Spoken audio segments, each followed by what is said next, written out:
My girlfriend posted a TikTok calling me her practice husband while I was standing at the grill at our family barbecue. Her friends spammed the comments. He's giving test run vibes FR. I didn't argue. I didn't even eat. I just sat down the ring box I had hidden in my pocket for later that night and drove off. 3 weeks later, her sister texted. She cries every time someone brings up your name and is begging for you to come back. I, 32M, had been dating Alexis, 29F, for 3 years. I thought we were perfect together. We rarely fought, had similar interests, and mostly aligned on major life decisions. Marriage and kids were topics we discussed seriously, and I believed we were on the same page. I loved her family, and I thought they loved me too. Her sister Maddie, 27F, was probably the closest to me.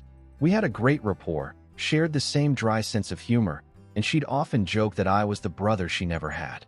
Alexis and I had been living together for almost 2 years in a house I bought just before we met.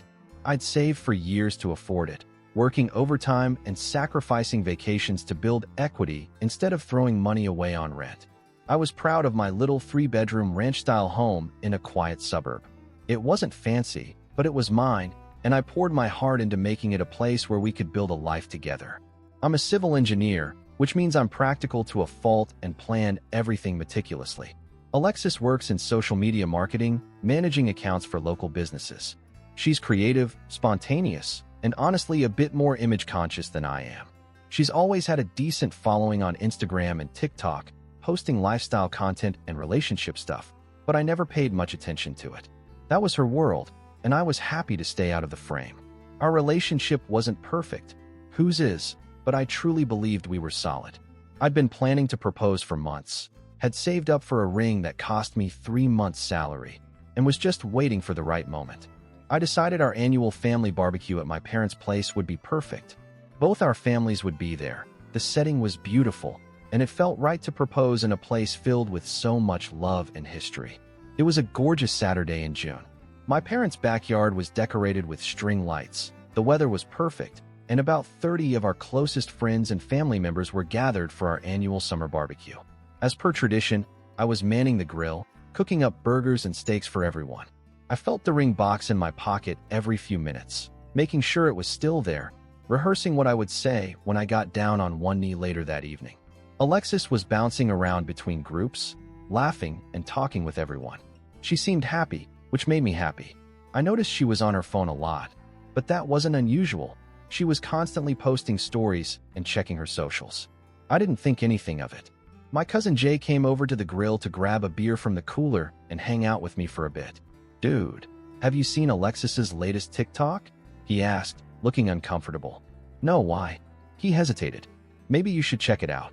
I shrugged it off at first, focused on not burning the food, but something in his tone made me uneasy. About 15 minutes later, I handed off grill duty to my dad and pulled out my phone. I rarely use TikTok, but I had the app so I could occasionally see what Alexis posted. I opened it and went to her profile. The most recent video had been posted 45 minutes ago and already had hundreds of comments. The video showed Alexis with a group of her friends doing some dance trend I didn't recognize, but it was the caption that felt like a punch to the gut. "Girls' day out while my practice husband mans the grill #relationship #practice round #first marriage." I stood there frozen as I scrolled through the comments. "He's giving test run vibes FRR, first husband syndrome LMAO. Well girl, you better upgrade for husband number 2. At least you're honest about it." Her friends from the video had jumped into the comments, adding fuel to the fire. "The starter husband doesn't even know face with tears of joy. Training wheels before the real thing. Imagine thinking you're endgame when you're just the tutorial skull." I felt sick. My hands were shaking so badly I could barely hold my phone. I looked up and scanned the yard until I found Alexis.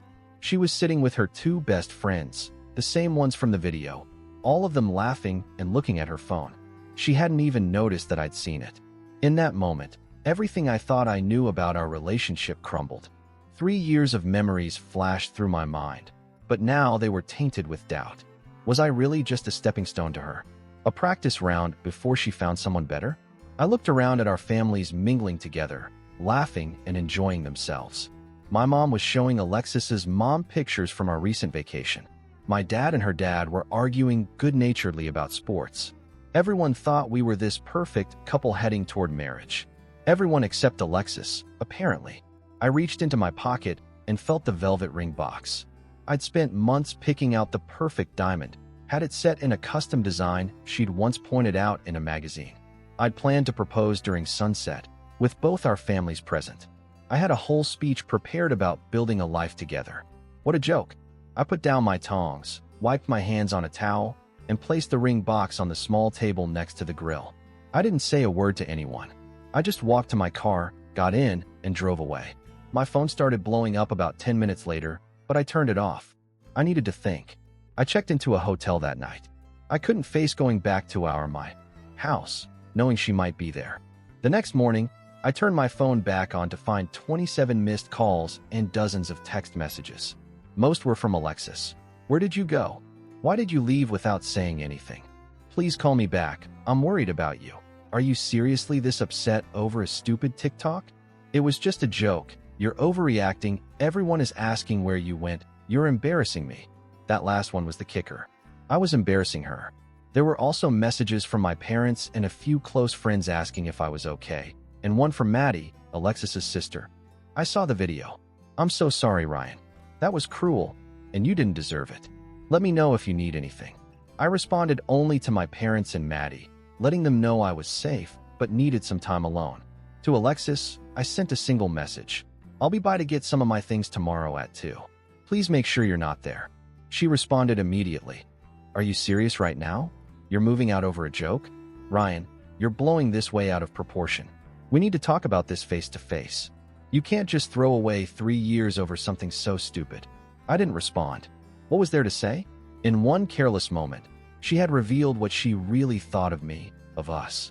Or maybe it wasn't careless at all. Maybe she wanted me to see it. The next day, I went to the house when I knew she'd be at work. I packed enough clothes for a week, my laptop, and some essential documents. As I was leaving, I noticed a framed photo of us from a vacation to Maine last year. We looked so happy, so in love. I put it face down on the table and left. I extended my hotel stay and started looking for a short-term rental. I needed space to figure out what to do next. My boss was understanding when I requested a week off, and I spent most of that time just driving around, hiking in nearby state parks, and trying to clear my head. Alexis continued to blow up my phone, her messages oscillating between anger and pleading. You're being childish. Please come home so we can talk about this. I miss you. I can't believe you're doing this to me. It was a joke. Why are you punishing me like this? After a few days, her sister Maddie reached out again. Hey, I know you probably don't want to hear about Alexis right now, but I thought you should know she's been telling everyone you're just having a tantrum and will be back soon. She's not taking this seriously. Just wanted to give you a heads up. That was the push I needed. I called a real estate attorney that same day and made an appointment to discuss my options. Since the house was solely in my name and we weren't married, I had the right to ask her to move out. The attorney drafted a formal notice giving her 30 days to vacate the premises, as required by law. I decided to deliver it in person. I wanted to see her face when she realized this wasn't a tantrum. This was me taking back control of my life. When I arrived at the house, Alexis's car was in the driveway, along with another I didn't recognize. I knocked on my own front door, feeling like a stranger. Alexis opened it, her expression quickly shifting from surprise to relief. Ryan, finally. I was so worried. She moved to hug me, but I stepped back and held out the envelope. What's this? She asked, her smile faltering. Notice to vacate the premises within 30 days. Her face fell. You can't be serious. I've never been more serious about anything in my life. Over a stupid TikTok? You're throwing away everything we built because of a joke. I laughed, but there was no humor in it. A joke? Is that what you think it was? Because it seemed pretty accurate to me. You're a practice husband. The test run. Were you ever planning to tell me that's how you saw me? Or was I supposed to figure it out after the divorce? Ryan, come on. It was just content for my followers. It doesn't mean anything. If it doesn't mean anything, why say it? Why humiliate me in front of everyone we know? Before she could answer, a woman appeared behind her, one of the friends from the video. She looked between us awkwardly. Should I go? She asked Alexis. No, stay, I said. I'm just dropping this off. I'll be sending movers for the rest of my things next week. Anything that's jointly owned, we can discuss through my attorney. Alexis's expression hardened. You're getting a lawyer? Are you kidding me? I'm not discussing this further.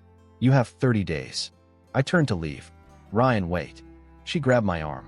It was a stupid mistake. I wasn't thinking. Please, let's just talk about this. I gently removed her hand. There's nothing to talk about. You showed me who you really are, and I believe you. What about the ring? She blurted out. My mom said there was a ring box by the grill. Were you going to propose? The pain in her voice almost got to me. Almost. Yes, I said quietly. I was. Funny how things work out, isn't it? I walked away as she called after me, her voice breaking. It was the hardest thing I'd ever done, but I didn't look back. I found a month-to-month furnished apartment about 20 minutes away from my office and moved in the next day. I hired movers to pack up most of my belongings from the house, leaving only the furniture and kitchen items Alexis would need until she found her own place. News traveled fast in our social circle. My phone was flooded with messages from mutual friends, most taking her side. Don't you think you're overreacting? Everyone says stupid things on social media. She's devastated. Man, it was just a joke that landed badly. A few, however, understood. I saw that video before it got deleted. You deserve better. No one should talk about their partner that way. If she said that publicly, imagine what she says in private. My parents were firmly in my corner. My mom came to help me set up my new apartment, bringing home-cooked meals and trying not to cry when she thought I wasn't looking. My dad, a man of few words, just clapped me on the shoulder and said, "You did the right thing, son. Don't doubt yourself." Alexis's family was more divided. Her parents reached out to express their shock and disappointment, though it wasn't clear whether the disappointment was directed at her or me. Her brother, who I'd never been particularly close with, sent a curt message saying I should have talked things out like an adult instead of running away. Maddie, however, continued to be my unexpected ally.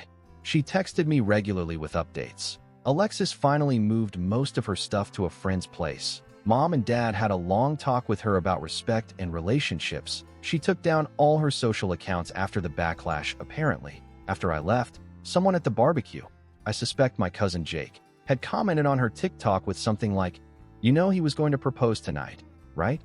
The comment went viral, and suddenly Alexis was facing a wave of criticism from strangers on the internet. She deleted the video within hours, but screenshots had already been taken and shared widely. I didn't take any pleasure in her public humiliation.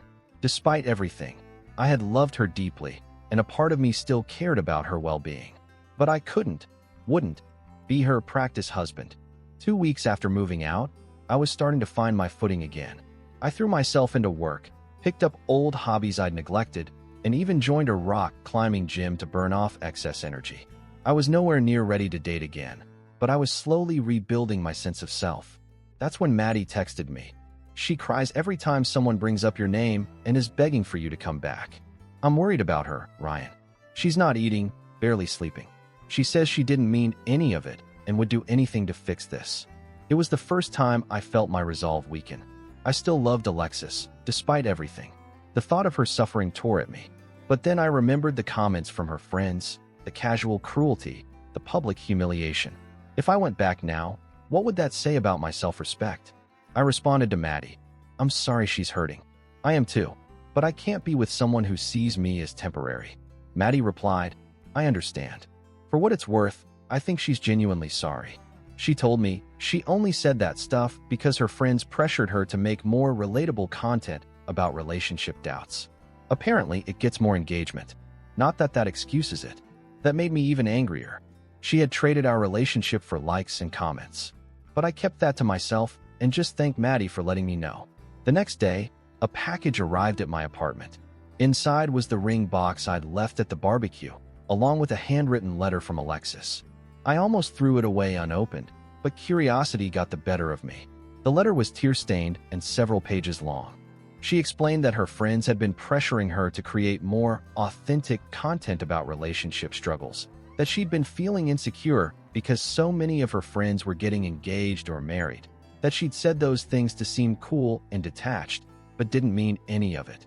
She swore she'd never thought of me as temporary or practice, that she'd wanted to marry me more than anything, that she'd ruined the best thing in her life for fleeting internet validation. It was a good letter, a sincere letter. If I'd received it a week earlier, I might have been swayed. But something about it still felt off. There was too much focus on her feelings, her pain, her regrets. Very little acknowledgement of how deeply she had hurt me. I put the letter in a drawer and tried to forget about it. 3 days later, my doorbell rang around 8 p.m. I wasn't expecting anyone. When I opened the door, Alexis was standing there, eyes red from crying, holding a small gift bag. "Please don't close the door," she said quickly. "I just need 5 minutes. Then I'll leave you alone forever if that's what you want." Against my better judgment, I let her in. She looked terrible, hair unwashed, wearing sweats, dark circles under her eyes. Despite everything, my heart ached at the sight. "What do you want, Alexis?" She handed me the gift bag. "I wanted to give you this and to apologize in person." Inside the bag was a framed collage of photos of us, along with screenshots of all her social media accounts being permanently deleted. "I'm done with all of it," she said. "The constant posting, the performing for strangers. All of it. It's cost me the only thing that really matters." She started crying again, and I had to fight the urge to comfort her. "What I said was unforgivable," she continued. "I know that. I can't even explain why I did it, because it makes no sense. You were never my practice anything. You are, the love of my life, the only person I've ever imagined growing old with." She took a deep breath. "I'm not asking you to take me back. I don't deserve that. I just needed you to know that I will regret what I did for the rest of my life, and that you were always more than enough." She turned to leave, but paused at the door. "Oh, and I signed the house entirely over to you. My name was never on the deed, but I had my lawyer draw up papers confirming I make no claim to any part of it. It was always your dream home. I wouldn't take that from you." With that, she left. I stood in my apartment, holding the collage, feeling completely lost. That night, I couldn't sleep. I kept replaying our relationship in my mind, trying to see if there were signs I'd missed. Had she always seen me as temporary? Was the TikTok just a momentary lapse in judgment, or a glimpse at her true feelings? I called the one person I knew would give me honest advice, my older sister Kate. After explaining everything, I asked her what she thought I should do. "Do you still love her?" Kate asked. "Yes," I admitted, "but I don't know if I can trust her again." "Trust can be rebuilt," she said carefully, "but only if both people are committed to the work. The question is, do you want to try?" I didn't have an answer. The next day, I received another text from Maddie. "Alexis just accepted a job offer in Seattle. She's moving next month. She says she can't stay here with all the memories." I thought you should know. Seattle. Across the country. The finality of it hit me hard. This wasn't a temporary breakup. It was the end of us. And despite all my anger and hurt, I wasn't sure I was ready for that. I spent the next few days in a fog, going through the motions at work, coming home to my empty apartment, staring at the collage Alexis had given me. On Friday night, I found myself driving to our favorite restaurant, a little Italian place where we'd had our first date. I sat at our usual table, ordered our usual bottle of wine, and tried to imagine my life without her in it. As I was leaving, I ran into Alexis's boss, Monica. She greeted me warmly, then looked confused. "I thought you'd be home celebrating with Alexis," she said. "Celebrating what?" "Her promotion. We finally gave her that senior position she's been angling for. More money, more creative control. She's been campaigning for it for months." My blood ran cold. "When did she get this promotion?" Monica thought for a moment. "The offer was made official about a month ago, but she's known it was coming since spring." "She didn't tell you?" "A month ago. Before the barbecue. Before the TikTok. Before she ruined everything." I thanked Monica and left quickly, my mind racing. On the drive home, pieces started falling into place. The promotion Alexis had apparently been angling for would keep her here, not send her to Seattle. She'd lied to her sister about moving, knowing Maddie would tell me. It was manipulation, pure and simple. When I got home, I searched for Alexis on Instagram using a friend's account. Her profiles hadn't been deleted at all. They'd just been set to private. The screenshots she'd given me were fake. Another lie. I felt a strange sense of calm wash over me. All the uncertainty vanished. I knew exactly what I needed to do. The next morning, I called Maddie and asked to meet for coffee. She seemed nervous when she arrived, avoiding eye contact. "Did you know?" I asked without preamble. She looked down at her hands. "Know what? That Alexis isn't moving to Seattle. That her social media accounts aren't really deleted. That this whole heartbroken act is just that, an act." Maddie's face crumpled. I'm so sorry, Ryan. She's my sister. She begged me to help her. She said she'd made a terrible mistake and just needed a chance to explain. I didn't know about the fake screenshots or the Seattle lie until after. I wasn't even angry anymore, just tired. Why tell me now? Why not keep playing along? Because you deserve better, she said simply. And because I realized I was helping her manipulate you, which makes me just as bad as she is. I thanked her for her honesty and left. On the drive home, I made one short call to Alexis. I know about the promotion. I know about the fake screenshots. I know about Seattle. Don't contact me again. I blocked her number before she could respond. That afternoon, I hired a contractor to begin renovations on my house. New paint, new floors, a complete remodel of the kitchen Alexis had always complained about. I erased every trace of her from my home and my life. I returned the engagement ring and used the money to book a solo trip to Europe, something I'd always wanted to do but had put off because Alexis wasn't interested. I spent 3 weeks hiking in the Alps, eating my way through Italy, and rediscovering who I was outside of our relationship. When I returned, tanned and more at peace than I'd been in months, there was one final letter from Alexis waiting for me. Unlike the others, this one was full of anger and blame. I was cold and unforgiving. I had humiliated her by leaving the barbecue. I had never really loved her if I could walk away so easily. She was better off without me and my fragile male ego. I laughed as I read it, relieved to finally see her true colors without the filter of my love. I shredded the letter without responding and went back to living my life. It's been almost exactly a year since the barbecue incident. I'm still in my house, now beautifully renovated to my taste. I've been promoted at work, expanded my social circle, and even started casually dating again, though nothing serious yet. Alexis moved away after all, though to Chicago, not Seattle. According to Maddie, who I've remained friendly with, Alexis is dating someone new, a guy with a large social media following who frequently features in her posts. She seems happy, and I genuinely hope she is. As for me, I've learned a valuable lesson about seeing people for who they really are, not who you want them to be. I ignored red flags because I was in love, because I had a plan, because I thought I knew what our future held. Sometimes the most painful lessons are the most important ones.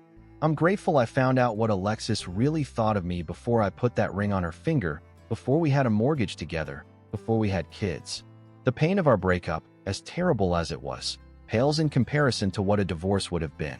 Last week, I was cleaning out my home office and found the gift bag Alexis had given me with the photo collage. I had shoved it in a drawer and forgotten about it. I looked at our smiling faces, at the memories of a relationship I once thought was perfect, and felt nothing but gratitude, not for the relationship, but for its end.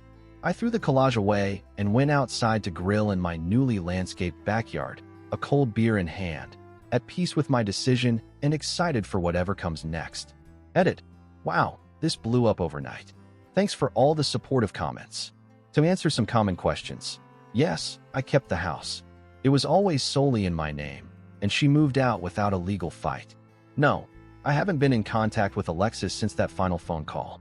Complete no contact has been the healthiest choice for me. For those asking about the ring, it was a 1.5 carat oval diamond in a vintage style setting. I got about 80% of what I paid for it back, which funded most of my Europe trip. Many have asked if I'm still friends with Maddie. We occasionally grab coffee, but we've naturally drifted apart. No bad feelings, just the natural consequence of the situation.